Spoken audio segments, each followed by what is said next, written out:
40 रुपए प्रति किलोग्राम चीनी वाली में चीनी के साथ किस अनुपात में मिलाया जाए। फिर हमने बताया क्या है इसमें, किस अनुपात में मिलाया जाए, क्या निकालना है आपको, अनुपात निकालना है, किस अनुपात में मिलाया जाए ताकि मिश्रण को 75 रुपए प्रति किलोग्राम क्या है 75 रुपए प्रति किलोग्राम बेचने पर क्या हो, उसको 20% का लाभ हो। जो भी आएगा देखते हैं, 75 रुपए प्रति किलोग्राम में बेचने पर क्या हो, उसको 20% का लाभ हो। ठीक है, उसमें कह रहा है, क्या कह रहा है, 78 रुपए प्रति किलोग्राम चीनी वाली की और 46 रुपए प्रति किलोग्राम चीनी वाली की एक साथ किस अनुपात में मिलाए। ये क्या है इसकी 78 में खरीद हो गई, ये भी क्या है इसकी, ये भी तो खरीद है। 46 रुपए प्रति किलोग्राम चीनी के एक साथ किस अनुपात में मिलाया जाए। देखो यहाँ से ये कितना कह रहा है 78 रुपए प्रति किलोग्राम, ये दूसरा कितना कह रहा है आपसे 46 रुपए प्रति किलोग्राम। ठीक है, अब इसमें क्या किस अनुपात में मिलाया जाए ताकि मिश्रण को 75 रुपए प्रति किलोग्राम बेचने पर, अब क्या कह रहा है 75 रुपए में बेचने पर, 75 रुपए प्रति किलोग्राम में बेचने पर क्या हो, उसको 20% का लाभ हो। अगर वो 75 में बेच रहा है, 75 रुपए प्रति किलोग्राम के साथ उसको कितने का लाभ हो रहा है 20%। तो ये क्या है आपका, ये तो खरीद करना 78 रुपए प्रति किलोग्राम खरीद के लाता था, ये क्या आता है यहाँ से, ये 46 रुपए प्रति किलोग्राम खरीद के लाता था, तो जो यहाँ पे आएगा वो क्या आएगा, खरीद आएगी, सीपी आएगी नहीं आएगी। ये तो क्या बेचने वाला रेट है, इसकी खरीद पता करने के लिए कितने 20% का लाभ है, 20% का लाभ है। अगर ये क्या प्रॉफिट है तो बताओ सीपी कितना होगा, मानिए माना सीपी 100, अरे ना मानो सीपी 100, इसको तोड़ो 1/5, 5 क्या है आपका सीपी और 5 से 6 हुआ, ये क्या है आपका लाभ, ये आपका सीपी है, ये क्या है आपका एसपी है, एसपी। अब किसका एसपी कितना दिया 75, तो 6 यूनिट बराबर कितना दे रहा आपको 75 किलोग्राम, 1 यूनिट बराबर 75 रुपए प्रति किलोग्राम है। ठीक है, 1 यूनिट बराबर अब आ जाएगा 75/6 और निकालना किसका, हमें सीपी पता कर लो, सीपी कितना 5 की वैल्यू पता करनी, 5 का पता करें, 3 से काटे इसको, 3 दूनी 6 और 3 से काटेंगे कितना आ जाएगा यहाँ से 25 और यहाँ से करोगे कितना आ जाएगा 25 25 125 कटे 2, 2 से काट लो इसको, और 2 से काटोगे 2 छंग 12 आ जाएगा, यहाँ से कितना आएगा आपको 62.5 आ जाएगा, 62 रुपए प्रति किलोग्राम चीनी। अब देखिए यहाँ से 62 रुपए प्रति किलोग्राम चीनी इसकी क्या पड़ेगी, मिलाकर खरीद पड़ गई उसकी, तो यहाँ पे जो आएगा वो क्या आएगा आपका 62.5 रुपए प्रति किलोग्राम। अब यहाँ पे क्या है रुपए प्रति किलोग्राम था आपकी, रुपए प्रति किलोग्राम। अब यहाँ पे करें किस केस निकल आएंगे, क्वांटिटी की केस निकल आएंगे, आपको वजन जिस मात्रा में मिला है, तो यहाँ से घटाओगे आप, इसमें से 46 में से घटाओगे आपको 62.5 में से घटा दो 46 को, घटाएंगे तो कितना आएगा 4 तो आएगा 12 4 16 16.5। ठीक है, 16.5 दिया जाएगा आपका, इसको घटाओगे आप 62 और 63, जैसे मान लिया 63 से कितना आ जाएगा 10 और 63 62.5 में से 78 घटाना है आपको, कितना आ जाएगा 10 में से 5 कितना जहाँ देखो कितना आएगा 8 में से 2 कितना आएगा 7 5, तो यहाँ से कितना आएगा 5 पॉइंट कितना है 15.5, ये आपको क्या निकल आएगा 15.5 निकल के आएगा, घटा लोगे आप। ठीक है, अब यहाँ से देखो जितने दशमलव से दशमलव हट जाएंगे, क्या आ जाएगा 165/155, इसको सॉल्व कर लो आप, 5 से काट लो इसको, 5 से काटे 5 3 15 5 3 15, 5 से काटो 5 3 15 5 एकम 5 कितना आएगा 33/31 निकल के आएगा आंसर इसका। ठीक है, नोट कर लो। 3 रुपया 80 पैसे वाली चीनी खरीद के लाता है, तो दूसरा क्या करता है 4 रुपया 60 पैसे वाली चीनी खरीद के लाता है, दोनों को मिक्स करता है, दोनों को मिक्स करने के बाद एक साथ मिक्स करता है और ताकि परिणामी मिश्रण को 50 क्या है 5 रुपए 20 पैसे किलोग्राम मूल्य पर बेचने पर, अगर इस रेट में बेच रहा है उसको कितने परसेंट का लाभ हो रहा है 30% का लाभ हो रहा है। तो इसका क्रय मूल्य पता करो कि क्या इसकी खरीद पड़ रही है, तो ये भी तो खरीद है इसकी, ये भी क्या है इसकी खरीद है, इसकी खरीद पता करो कितनी है आपकी, तो कैसे पता करोगे 30% का लाभ है आपका, 30% का क्या है प्रॉफिट, तो 30% का रेशो तोड़ोगे कितना आ जाएगा 3/10। अब 10 क्या होता है आपका सीपी, तो क्या आपका प्रॉफिट है आपका। ठीक है, 10 से कितना हो जाएगा 13, 10 आपका सीपी है, ये क्या हो जाएगा आपका एसपी। अब यहाँ से दिया कितना है एसपी आपको, कितने में बेच रहा है 5.0, तो यहाँ से 13 यूनिट बराबर आ जाएगा आपका कितना 5.20 किलोग्राम, रुपए प्रति किलोग्राम दे रहा आपको, ठीक है। अब यहाँ से देखो 1 यूनिट बराबर आपका आएगा 5.20 बटे 13, दशमलव हटाओ कितने जीरो, 2 जीरो आ जाएंगे आपके, एक जीरो से एक जीरो कट जाएगा। अब इसको काटोगे 13 से काटेंगे, 13 चौके 130, 2 से काटो, फिर 2 दूनी 4, 2 पंचे 10, कितना है 1 यूनिट बराबर 2/5। अगर 1 यूनिट बराबर 2/5 आ रहा क्या निकालना आपको, सीपी निकालना, सीपी कितना है 10 यूनिट, 10 यूनिट की वैल्यू निकालोगे 2/5 गुणे 10, कितना आ जाएगा 5 एकम 5, 5 दूनी 10, कितना आ जाएगा 4 रुपए प्रति किलोग्राम। 4 रुपए प्रति किलोग्राम का उसकी चीनी खरीद पड़ी होगी, बेच कितने में रहा था 5.20 बेच रहा, तो क्या निकला सीपी। अगर जब सीपी ये सब अब देखो यहाँ से, पहले वाली चीनी कितनी है 3.80 प्रति रुपए किलोग्राम है, दूसरी वाली 4.60, तीसरी कितना दे रहा मिक्स करके जो बनाया जा रहा है उसकी खरीद कितने की पड़ रहा 4 रुपए की खरीद पड़ रही है उसकी। आगे देखें तो यहाँ से कितना पड़ेगा 0.60, यहाँ से आपको कितना आ जाएगा 0.20। अब यहाँ से सॉल्व करोगे, इसको अनुपात लगा लोगे, दशमलव से दशमलव हट जाएंगे, काटोगे 20 से, 20 एकम 20, 20 3 60, कितना आया 3:1, 3:1। लेकिन उसने क्या कहा आपसे, आप आगे बढ़ो, अब क्या कह रहा है 3.80 किलोग्राम वाली कितनी चीनी किलोग्राम को मिलानी चाहिए, इसमें क्या कह रहा है जो 3.80 की चीनी खरीद के लाए कितनी चीनी मात्रा मिलानी चाहिए आपको कि मिश्रण इस रेट में बन जाए, और दूसरी चीनी का रेट उसने दे दी 4.60 रुपए प्रति किलोग्राम, मूल्य वाली कितनी ग्राम चीनी 60 किलोग्राम। तो 60 क्या है आपकी, किसकी वैल्यू है आपकी, एक की वैल्यू है 60। एक यूनिट की वैल्यू कितनी है, एक यूनिट की वैल्यू है आपकी 60 किलोग्राम, और किसकी निकालना आपको इस वाले की वैल्यू निकालना, 3 यूनिट की वैल्यू, 3 यूनिट की वैल्यू कितनी आ जाएगी 180 किलोग्राम।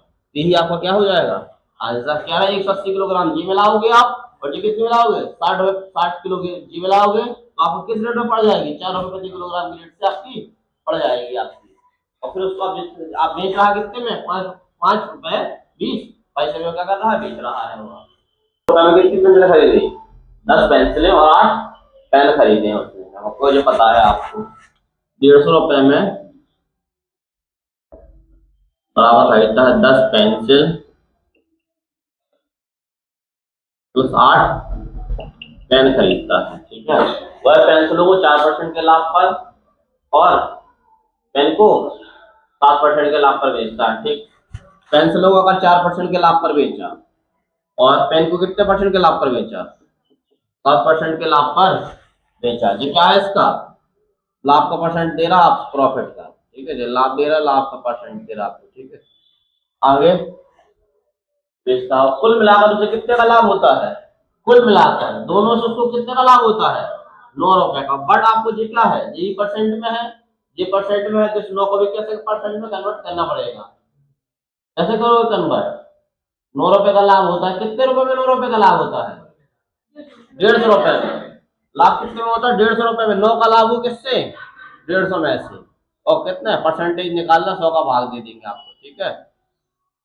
अब यहाँ से आपको करोगे 9 3 से काटो, 3 तरह का 9 3 5 5 से 5 से काटोगे 5 दूनी 10, कितना आ जाएगा 3 दूनी 6, कितना आ जाएगा उसको 6, तो 6% का क्या हो रहा है उसको लाभ हो रहा है 6% का, तो 6% कहाँ पे रखोगे आप बीच में, 6% आप रखोगे बीच में। और हमने आपको बार बार बताते जाते हैं जो बीच में ऐसी वैल्यू आती है 4 से बड़ी आएगी इससे छोटी आएगी, वही वैल्यू आई आपकी 4%, ठीक है।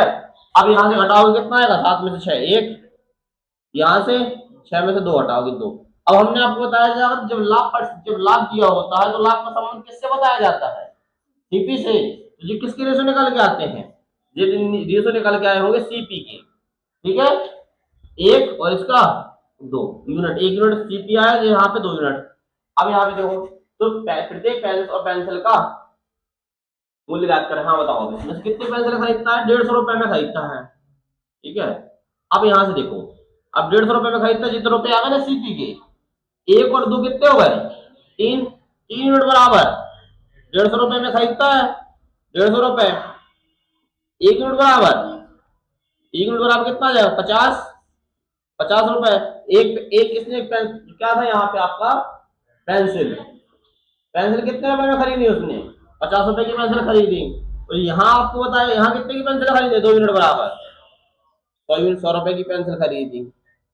ठीक है, हाँ पेन खरीदे इसने। ये क्या है आपका पेंसिल है, ये दूसरा क्या है आपका पेन खरीदे इसने। ये क्या है खरीदे लो। अब क्या कह रहा प्रत्येक पेन और प्रत्येक पेंसिल की कीमत बताना। अब बताओ आपके पास रुपए कितने थे, 150, 150 रुपए में 50 रुपए की आपने खरीद लाए पेंसिलें, और 100 रुपए में क्या खरीदे आपने पेन। तो बताओ अब रुपए तो पता है ना आपको टोटल, और क्वांटिटी आपको इस क्वेश्चन में दी गई है, कितने पेंसिल खरीदते हो 10। अगर 150 रुपए में 10 पेंसिल खरीदते हो, 50 रुपए में 10 पेंसिल खरीदते हो, तो एक पेंसिल कितनी की पड़ेगी 5 रुपए की। कैसे 50 रुपए बटे कितनी पेंसिल खरीदते हो आप, 10 पेंसिल खरीदते हैं तो कितने की पड़ेगी 5 रुपए की, एक पेंसिल 5 रुपए प्रत्येक पेंसिल पड़ेगी। तो क्या आ जाएगा आपका, ये पेंसिल आ जाएगी एक पेंसिल। ठीक है, और पेन अब पेन कितने खरीदता है 8, कितने रुपए में 100 रुपए में पेन 8 खरीदता है, 100/8 कितना आ जाएगा आपको 12.5 रुपए। एक पेन कितने का है आपका 12.5 रुपए का पेन है आपका। ठीक, इस तरीके से आपके दोनों आंसर मिलते हैं। छूट मार्केट प्राइस, छूट का जो संबंध बनता है मार्केट प्राइस बनता है, तो रेशियो किसके निकाल के आते हैं नीचे, मार्केट प्राइस के रेशियो निकाल के आएंगे आपको। लगा उसको सब चैप्टर मतलब सब चैप्टर में से आए पूरे।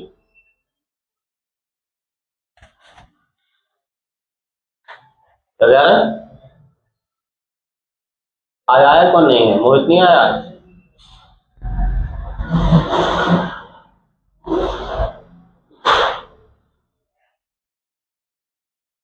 कितना 300, हाँ 300 आ रहा है। देखिए एक विक्रेता ने दो बढ़िया कितने 8% और 15% के लाभ पर बेचता है, 15% के लाभ पर बेचता है। अगर जो 8% और 15% के लाभ पर निवेशता है, किस पर बेचता है छूट पर, छूट पर बेचता है। किसके यहाँ पे छूट परसेंट दी गई, यहाँ पे छूट परसेंट दी गई है, यहाँ पे छूट परसेंट मतलब डिस्काउंट, डिस्काउंट आपको दिया गया डिस्काउंट परसेंट, तो यहाँ पे भी आपको क्या दिया है डिस्काउंट दिया गया है। अब दोनों वस्तुओं का कुल अंकित मूल्य कितना है 250 है, और कुल छूट दे रहा आपको कितनी दे रहा 12। तो यहाँ पे कुल छूट हमेशा लेकर कुल छूट कितनी है 12। तो आपने देखा होगा 8 से बड़ा है, 15 से छोटा है, तो यहाँ से कितना आएगा आपका 3, यहाँ से आपका 4, तो 3:4। ये किसके रेशो निकल के आते हैं एमपी मार्केट प्राइस के। आपको हमने जैसा मान के लिखवा दिया था किसके कैसे रेशो निकलते हैं, ये किसके निकलेंगे मार्केट प्राइस के। अगर मार्केट प्राइस अब क्या कहता है दोनों वस्तुओं का अंकित मूल्य, अंकित मूल्य के रेशो निकले हैं आपके जी, ये 3 है और ये कितना है 4, उसमें दोनों वस्तुओं का अंकित मूल्य कुल बताइए कितना है आपको, कुल 2100 है। तो 4 और 3 7, 7 यूनिट बराबर 2100, 1 यूनिट बराबर 300 आ जाएगा, 1 यूनिट बराबर कितना आ जाएगा 300। ठीक, उसने पूछा क्या है आपसे, तो दोनों वस्तुओं के बीच, दोनों वस्तुओं के अंकित मूल्य के बीच का अंतर, दोनों वस्तुओं के अंकित मूल्य के बीच का अंतर कितने का है यूनिट में, एक का है, तो 1 यूनिट का मान निकालो तो यही क्या हो जाएगा आपका आंसर हो जाएगा। और आप अलग अलग निकाल रहे हैं तो 3 की वैल्यू निकालोगे आप, यूनिट बराबर कितना आ जाएगा 900। ठीक है, और 1 यूनिट 4 यूनिट बराबर 1200, 1200। इन दोनों का अंतर कितने का रहा 300। तो आपको क्या है 300 रुपये से क्या हो जाएगा आपका आंसर हो जाएगा। एक आदमी 61 किलोमीटर की दूरी, 61 किलोमीटर की दूरी कितने घंटे में तय करता है 9 घंटे। 9 घंटे में 61 किलोमीटर की दूरी तय करता है, जिसमें से कुछ साइकिल से जाता है और कुछ पैदल जाता है। ठीक है, यदि साइकिल की गति कितने है 9 किलोमीटर गति और पैदल की गति 4 किलोमीटर गति है, किलोमीटर प्रति हॉवर, जी किलोमीटर 9 किलोमीटर प्रति हॉवर, जी 9 किलोमीटर प्रति हॉवर क्या है जी आपकी चाल है आपकी, ये चाल दी गई है, ये आपकी क्या है चाल दी गई है, चाल परसेंट ना परसेंट नहीं चाल दी गई है आपको। और यहाँ पे भी आपको क्या दी रहती है चाल। अब चाल रहती है तो किसके रेस निकल के आते हैं आपके समय के रेस निकल के आते हैं, यहाँ पे ये क्या निकल के आते हैं समय के। अब आप कहोगे समय के रेशो निकल के आते हैं, क्योंकि इसमें क्या होता है किलोमीटर प्रति आवर्स।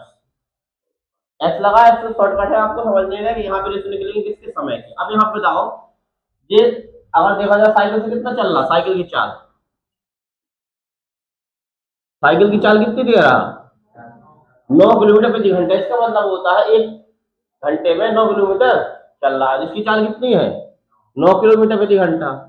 दूसरे की चाल कितनी है, पैदल वाले की, पैदल वाले की कितनी है, आप कहोगे 4 किलोमीटर प्रति घंटा। अब आप कहोगे हमें एवरेज चाल, टोटल दूरी कितनी है, 61 किलोमीटर जा रहा है, किसकी घंटे में, 9 घंटे में। तो आपको यहाँ से चाल आपको पता नहीं है, चाल पता की नहीं तो आपको चाल पता कर लेंगे आप। चाल बराबर क्या होता है, दूरी बटे समय।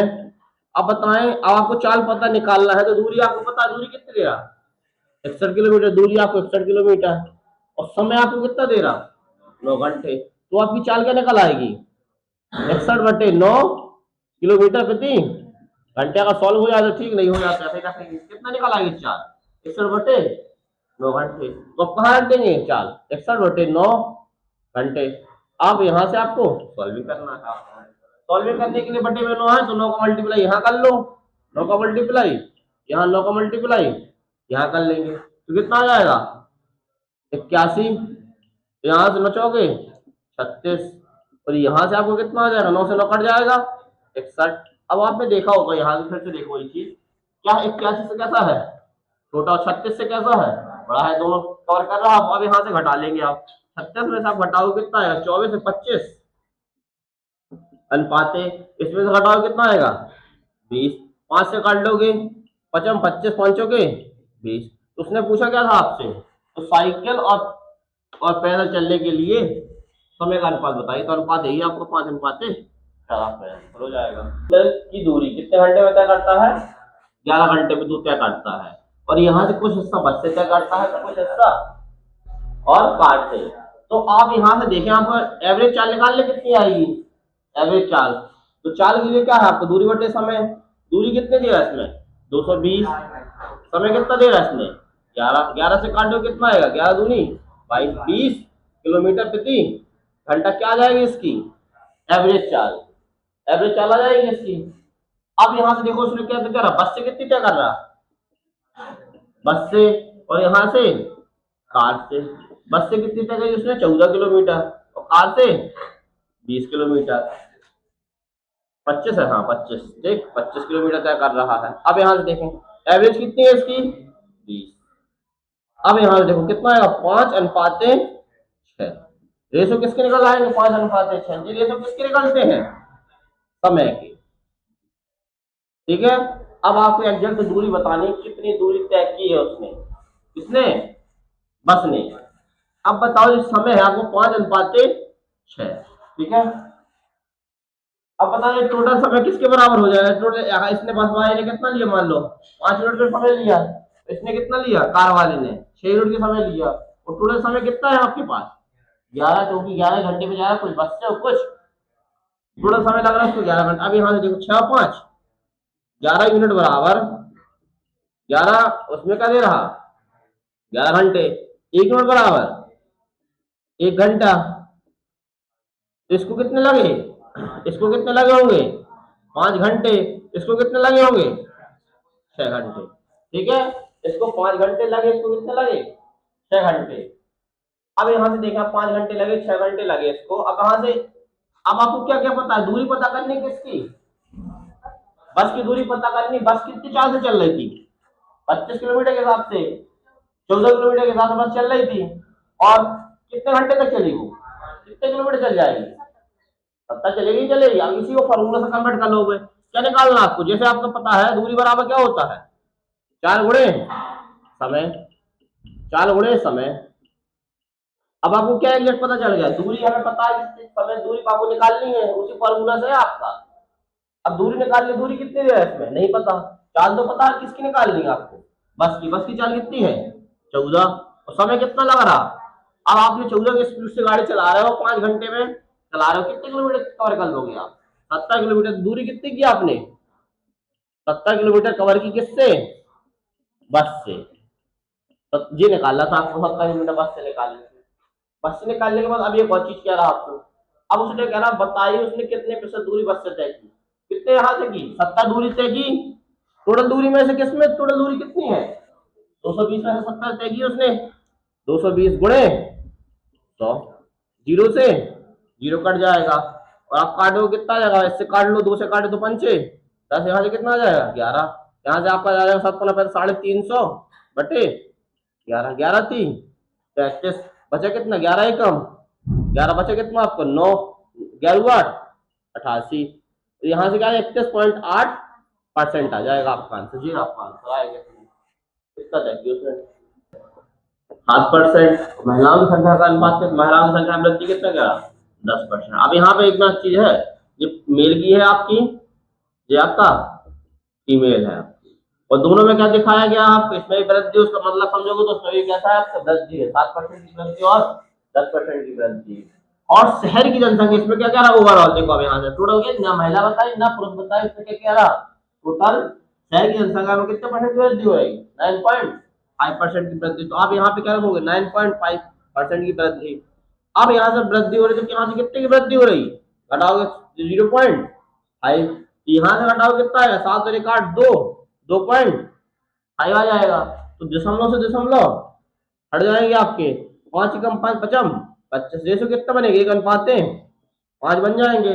तो बताओ इसमें क्या है, मेल का रेशो निकाला आया और यहाँ से फीमेल का रेशो निकाला आया, ये मेल का है, ये किसका है आपका फीमेल का है। अब आपसे पूछा क्या है उसने, क्या कह रहा आपसे, तो अब इसमें बताओ महिलाओं की जनसंख्या कितनी होगी 1 के अनुपात में पुरुष की, यहाँ से महिलाओं की 5 के अनुपात में, तो टोटल कितनी है आपकी 1,20,000, 5 और 1 6, तो टोटल आपकी 6 यूनिट बराबर कितने हो जाएगी 1,20,000।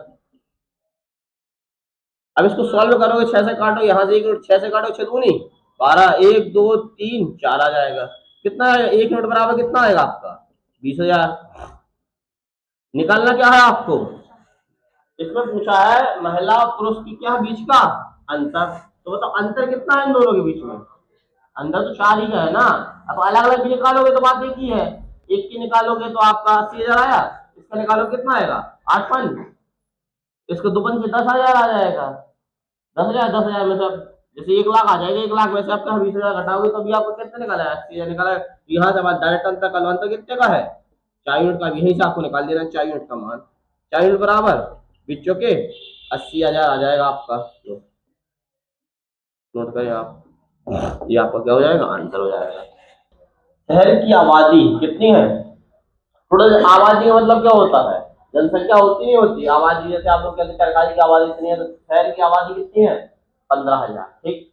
अब जब पुरुषों की जनसंख्या में कितने परसेंट की वृद्धि 10% की वृद्धि, और महिलाओं की संख्या में क्या कह रहा है 5% की वृद्धि। चलो आपको ये चीज पता चल गई 10% की क्या है मेल में, मेल यहाँ से फीमेल, मेल में कितने परसेंट की कमी 10% की कमी। अब कमी है तो बस इसमें क्या कराओगे आप यहाँ पे माइनस लगाओगे, कमी कह रहा आपसे दोनों में, अब इसमें क्या कह रहा आपसे वृद्धि, वृद्धि कितने की है 5% की, वृद्धि 5% की हो जाएगी, तो शहर की जनसंख्या में 600 की वृद्धि। तो आप क्या कह रहा है शहर की, अब आपको यहाँ से परसेंटेज पता है बताओ, नहीं ना पता, नहीं पता तो कैसे निकाल लेंगे। अब इसमें कह रहा है देखो शहर की आबादी थी, ये क्या दे रहा आपको शहर की जनसंख्या दे रहा, अब शहर की जनसंख्या में कितनी की वृद्धि 600 की वृद्धि हो रही, तो आपकी यहाँ 600 की वृद्धि किसमें से 15,000 में, तो ओवरऑल वृद्धि निकालने में कितने परसेंट की हुई 600 की वृद्धि किसमें से 15,000 में से गुणे 100, 2 जीरो से 2 जीरो काट 1 जीरो से 1 जीरो काट 15 का 15 15 चौके 60, कितने परसेंट की वृद्धि 4% की क्या हुई आपकी वृद्धि हुई, ओवरऑल 4% की वृद्धि। 1 मिनट रुक जाओ ना, 4% कैसा आ रहा प्लस का आ रहा, ये कैसा है माइनस का, तो माइनस का तो छोटा है ना आपका 4 से, ठीक है, माइनस का चीज छोटी है, ये प्लस में है चीज, प्लस की चीज हमेशा बड़ी होती है, माइनस की चीज कैसे छोटी हो जाएगी, तो ये क्या है आपका 5%, 5% तो दिया गया था, मेन चीज तो निकालना, कैसे निकाल दोगे 600 की वृद्धि हो रही है, हमने आपसे पूछा कितने परसेंट की वृद्धि हुई 600 की वृद्धि हुई किसमें से 15,000 में से गुणे 100, तो आप यहाँ से निकालोगे 4% आ जाएगा। अब यहाँ से देखिए कितना कर लिया, तो 5 में से 4 घटाओगे कितना आएगा ये तो सीधा सीधा घटा लोगे।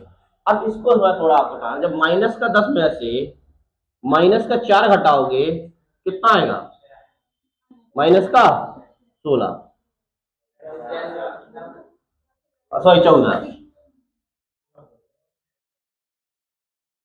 क्या आएगा? नहीं आएगा। ये बताओ, माइनस और माइनस क्या हो जाएंगे? प्लस हो जाएंगे। और यहाँ देखो, माइनस का 10 है, तो माइनस का 10 में से माइनस का 4 घटाओगे, माइनस का 4 नहीं को घटाते हैं ना आप यहाँ से, जैसे आप यहाँ 5 में से 4 घटाते कितना आता? 5 में से 4 घटाते नहीं घटाते? ठीक है, मान लो इसको घटा लो थोड़ी देर के लिए, इसको हटाया आपने, 4 में से घटाया आपने, ठीक है, 4 में से किसको हटाया? माइनस का यहाँ पे पहले रहेगा, माइनस के एक 10 और आएगा, माइनस का 10 एक और आएगा, आएगा नहीं आएगा? तो अब यहाँ से क्या बनेगा आपका? ठीक है, तो माइनस माइनस क्या बन जाएगा? प्लस। अब 4 प्लस 10 कितना बन जाएगा आपका? 4 प्लस 10 कितना हो जाएगा? 14। 14 होगा आपका। माइनस क्योंकि माइनस का ब्रैकेट लगाया, ब्रैकेट मल्टीप्लाई कहाँ अंदर होगा, तो माइनस माइनस क्या बना देगा? प्लस। तो यहाँ से कितना बनेगा? 14। तो क्या बन जाएगा? 1:14 क्या बन जाएगा? आपके रेशो बन जाएंगे आपके, ठीक है, 1:14 के रेशो बन जाएंगे। तो शहर में पुरुषों की जनसंख्या बताना है, तो टोटल जनसंख्या कितनी है? 15,000। कितने निकले? 4 और 1, 14 और 1, 15। तो 15 यूनिट बराबर कितना दे रहा? 15,000। 1 यूनिट बराबर कितना आएगा? 1,000 आ जाएगा। निकालना क्या है आपको? पुरुषों की जनसंख्या का अनुपात कितना है? 1। पुरुषों की जनसंख्या आपको निकालोगे, पुरुष की जनसंख्या कितनी है आपकी? जनसंख्या है आपकी 1,000। क्या आ जाएगा आपका? एक रीजन को निकालना है, तो क्या आ जाएगा? 1,000। ये क्या हो जाएगा आंसर? एक परिवार की आय में कितने परसेंट की वृद्धि? 6% की वृद्धि, सॉरी कमी हो रही है। और इसके व्यय में कितने परसेंट की कमी? 8% की कमी हो जाती है। और इसकी बचत में 4% की वृद्धि हो जाती है। तो उसकी परिवार की आय और व्यय का अनुपात बताना है। देखिए, आप सबसे पहले फॉर्मूला होता है कि आय बराबर खर्च प्लस बचत, ठीक है। तो इसी से अब अगर एलिगेशन से लगाते इसको, तो खर्च, यहां से खर्च परसेंटेज प्लस यहां से आपको बचत, वृद्धि या कमी कुछ भी हो सकता है इसके साथ में, आपके साथ में लगा है वृद्धि या फिर कमी। यहाँ पे भी क्या होगा आपका? या तो वृद्धि होगी या फिर आपकी कमी होगी, ठीक है। अब यहां से जो निकलेगा वो किसका निकलेगा? अब यहां से आय, आय में वृद्धि या कमी, आय परसेंटेज निकलेगा, जो क्या निकलेगा? वृद्धि या फिर कमी। और यहां से जो निकलेगा वो किसके रेशो निकलेंगे बताए? खर्च का रेशो, और यहां से आपके बचत का रेशो निकल आएंगे, आपके खर्च और बचत के रेशो। तो आप देखो, इसमें एक परिवार की आय में 6% की कमी होती है, तो कमी का मतलब माइनस का 6%, ठीक है। किसमें है जी? आय में कह रहा है आपसे, ठीक है। एक परिवार की आय में 6% की कमी होती है, तो आय कहाँ रखेंगे आप? इसमें आय में 6% की कमी। आगे बढ़ो। व्यय में 8% की कमी। तो आपने थोड़ी देर के लिए व्यय यहाँ पे रख लो, व्यय में कितने परसेंट की कह रहा आपकी? 8% की क्या कह रहा? कमी, माइनस का 8% रख लोगे, ठीक है। और उसकी बचत में ये क्या है? उसका व्यय। व्यय का मतलब समझते हो क्या है? व्यय मीन्स खर्च करना, और ये क्या है आपकी इसकी बचत। बचत कितनी कह रहा आपको? बचत 4% की क्या कह रहा है इसमें? वृद्धि। तो आप यहां से देखो, अब इसको 4 से कैसा है जी? बताओ, 4 से कैसा है? छोटा है। और इस माइनस का 8 और माइनस का 6 में से कौन बड़ा है? बताओ, माइनस का 8 और माइनस का 6 में से कौन बड़ा है?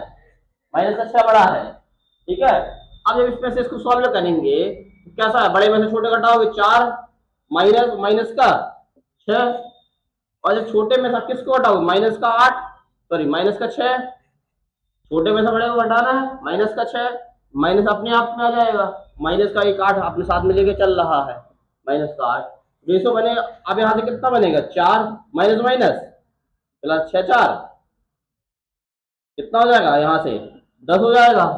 अब यहाँ से देखो, जो माइनस तो है ही है, अब माइनस माइनस का मल्टीप्लाई अंदर हो जाएगा, कितना हो जाएगा? माइनस माइनस प्लस, प्लस कितना हो जाएगा? 8 हो जाएगा। 8 में से 6 घटाओ कितना आएगा? 2। तो रेशो कितने बन जाएंगे, 2 एकम 5 एकम, 2 से काटो तो 5 से 10, 5 अनुपात 1। रेशो कितना बनेंगे, 5 अनुपात 1। किसका रेशो है, 5। आप कहोगे बे का, बे मतलब क्या है, खर्च। तो ये किसका है, ये किसका, बचत का। आपने कहोगे निकाले हैं, बचत की रेशो है। ये खर्च का है और ये बचत का। अब उसने पूछा क्या है आपसे, तो उस परिवार की आय और व्यय, व्यय मीन्स खर्च। तो व्यय कितना है इसका, 5। बताओ अगर व्यय खर्च, व्यय अगर 5 है, 5 अगर व्यय करता है, एक क्या करता है, बचत करता है, उसकी आय कितनी होगी, 6 होगी आय। तो इसका क्या बन जाएगा, आय अनुपात, आय अनुपात बचत। बचत पूछा, बचत कितना आ जाएगा, आय का अनुपात कितना निकलेगा, 6। कैसे 6, 5 प्लस 1 अनुपाते, यहां से बचत कितनी दे रहा है इसमें, 5। तो 6 अनुपाते 5 का हो जाएगा, इसका आंसर हो जाएगा। ठीक, यहां से वह हो गया, यहां से बचत। तो यहाँ पे जो क्या आएगी आपकी, आय आएगी। ठीक है, अब यहाँ पे देखो व्यय कितना क्या रहा, व्यय में कितने परसेंट की वृद्धि, इंक्रीज या डिक्रीज लिखना है ओनली। 25% की वृद्धि, तो यहाँ पे वृद्धि कितने की हो रहा, 25% की वृद्धि। आगे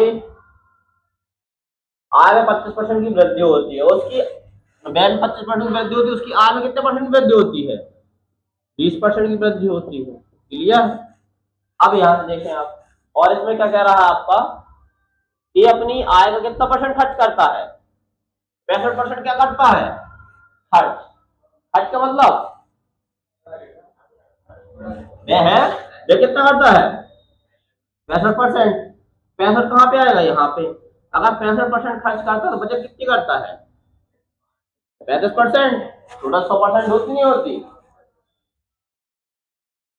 देखो यहां से, अगर खर्च उसका 65% है तो बचत कितनी होगी, 35%।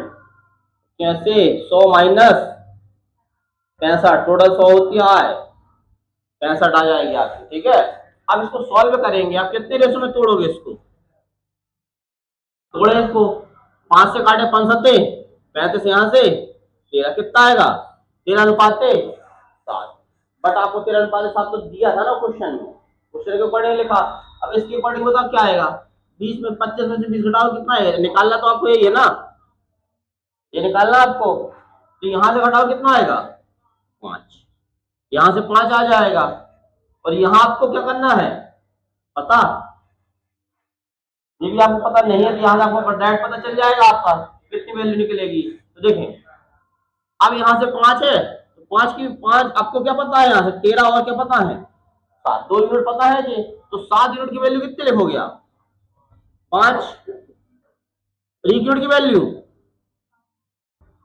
5/7। क्लियर, 1 यूनिट की वैल्यू 5/7, और यहां से 13 की वैल्यू, 13 यूनिट बराबर 5/7 गुणे 13, 13 पना 65/7, क्या बन जाएगा, 65/7। तो यहाँ पे क्या जाएगा आपका, 65/7, 65/7%। या फिर इसको सॉल्व कर लो, हम तो कहते हैं इसको और सॉल्व कर लो, 7 से काट लो, पूरा पूरा कट जाए, 7 से काटे 7 नाम 63, बचा कितना, 2। यहाँ पे फिर क्या जीरो लगाओगे, 7 दूनी 14। फिर क्या करोगे आप, 7 दूनी 14, फिर कितना आएगा, 6 बचेगा, फिर 0, 7 8 56, बचेगा कितना, 4। ठीक है, बचेगा 4, 7 7 पना 35, कितना है, कटता चला जाएगा, 9 से यहाँ से नहीं आएगा, 9 पॉइंट आएगा आपका, 9.285 के समथिंग समथिंग आपको बढ़ता चला है, क्योंकि कटेगा भी आपका जी आगे। ठीक है, तो आप यहाँ से क्या करोगे, 20 में से घटा लोगे। अब यहाँ से कैसा है, देखो आप यहाँ से 25 कैसा लिखा है, बड़ा लिखा है। अगर 25 बड़ा लिखा है तो ये कैसा होगा, छोटा होगा। छोटे के लिए किस में से घटा, 20 में से घटाओगे आप, 20 में से अगर इसको 9 घटाएंगे, 20 माइनस 9.285 घटाओगे कितना है, 11। 11 तो कितना है, 10.8 के समथिंग समथिंग आ जाएगा आपका परसेंट। क्या आएगा यहाँ से, 10.8% के समथिंग निकल आएगा।